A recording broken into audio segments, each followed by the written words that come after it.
Hi, Angels. This is Miss Finesse reporting live from sexy South Beach, where all the real people are buzzing about the Miami International Film Festival, taking place March 2nd through March 13th. To kick off the festival, HBO has teamed up with the Miami International Film Festival to present a free outdoor screening of The Sound of Mumbai, the musical. That's going to be taking place March 2nd at 7 p.m. at the New World Center's outdoor projector. So pack your picnics and your fabulous blankies and meet us there on the 2nd for the free screening. Today, we're going to be chatting with the director of the movie, Sarah McCarthy, and the producer, Joe Walters. Stay tuned for more. So Sarah, welcome to beautiful South Beach. Thanks. Thanks very much. Great. How excited are you that your movie is going to be kicking off the film festival? That's just fabulous. It's incredible. Like, I've seen pictures of the new venue and it looks absolutely spectacular. And I just think it's really lovely that a space that's going to bring Miami Symphony Orchestra to the public is going to show my film, because my film is actually about a choir of kids who would never get a chance to go to a classical music venue like where they do in the film. And there's a similar kind of thing going on in Miami. So it's amazing. That's wonderful. How about you? What are your thoughts, Joe? Oh, absolutely beautiful. When I first arrived here last night, the first thing I saw was this big, luminous screen outside my hotel window, and there it was, straight in front of me, and I was blown away by what I saw. It looks beautiful, absolutely stunning. Right. Well, I just simply adore me, a fabulous musical and a movie, and you've managed to splice the two together. Tell us a little bit about what the viewers can expect from your wonderful movie. Sure. So the film is about a choir of kids from the slums of Mumbai who put on a concert of songs from The Sound of Music. And I just thought it would be really interesting to kind of hear songs that make you think of pristine rivers and mountains and lakes and kind of wide open green space, and get images of really claustrophobic, very urban slums. I thought that would be kind of an interesting disconnect for people to try and make sense of through the film. And so we went to Mumbai and fell desperately in love with the magical kids and went on this incredible adventure with them, from the slums of Mumbai to sunny Miami Beach. Wow. And can you tell us how you two started collaborating on this wonderful movie? Yeah, I basically about 2 years ago I phoned Sarah up. I've got a long-standing relationship with the school, with the orchestra with whom the school collaborated for these projects, and I decided I wanted to make a film. I want to kind of document the crazy lives of these orchestra members who played Mozart and Beethoven every morning in Mumbai. I thought that was strange enough. Sarah didn't think that was particularly interesting. However, then later on in the year, when we found out about the programme involving... After about 1,000 emails, 10,000 phone yeah, I kind of didn't stop. Eventually we found out that they were collaborating with this newly forming school choir. It wasn't actually in place when we arrived even. And they were going to be putting on songs from The Sound of Music, and that really made Sarah kind of listen at last. Yeah. That's wonderful. I had a chance to go to your incredible website, thesoundofmumbai.org, O-R-G, and I was really impressed with what you're doing with the charity to help kids in India. Can you tell us a little bit more about that so viewers can know how they can help your cause? Yeah, sure. So we're now in the stage where we're trying to use the film to raise money for the kids and for their school. And we're also looking at starting kind of scholarship funds for some of the children in the final stages of Muktangan, which is the school that they go to, looking at starting some kind of college scholarships for them when they have to start paying school fees.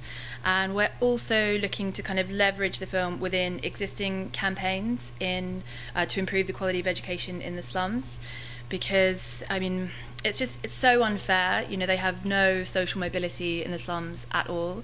And we talked about this endlessly on shoot, what kills us is the idea that a kid like Ashish, our main character, who is so bright and so driven, will one day come to a point in his life where he realizes that actually the odds are massively stacked against him ever getting out of his slum and achieving his dream of becoming a doctor or a scientist or a singer. I mean, I doubt the singer is ever going to happen. He's not actually that good, but you know, he deserves to have those options, and so we're doing everything that we can to kind of set our film against that impending hopelessness, I guess.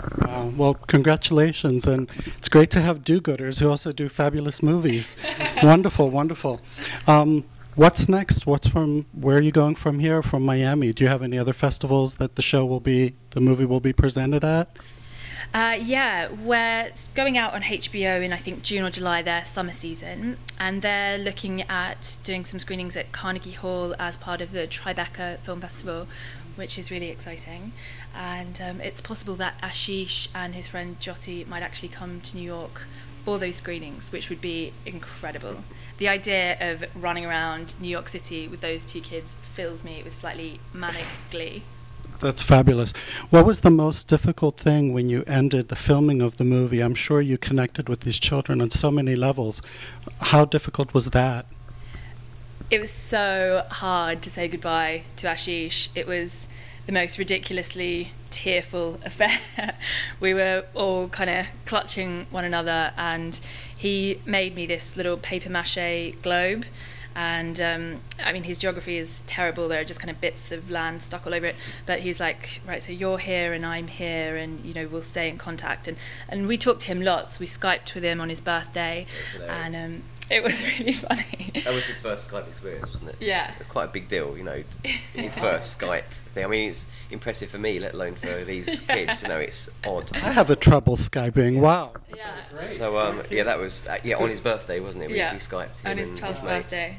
And it was really sad as well, because the whole, you know, there's incredible amounts of superstition. It's kind of connected with their religion, Hinduism, and all sorts of things. But he, in particular, he was telling us about this story years ago when something bad happened to him on his birthday. This right, and he happened to his brother. It's his brother on his birthday. He came down ill, and so he was now under the impression that he could never celebrate his own birthday again, just in case something might happen to him. And we were kind of having to say to him, no, actually, it's your birthday. You really should kind of like go and, you know, at least sing yourself happy birthday or something. And it was just so sad to see that kind of.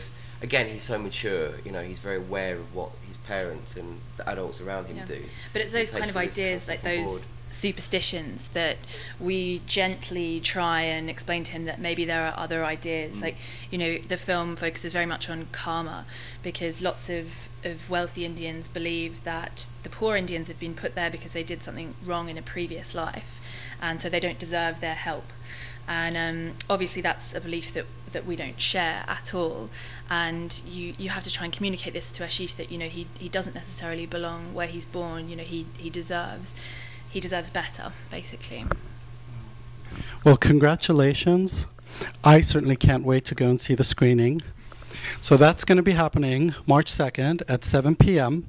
at the New World Center. Don't forget, pack your picnics, your beach blankets, all of that fun stuff. This is Miss Finesse signing off. And don't forget, kiddies, keep your Pradas on the ground and keep on living large.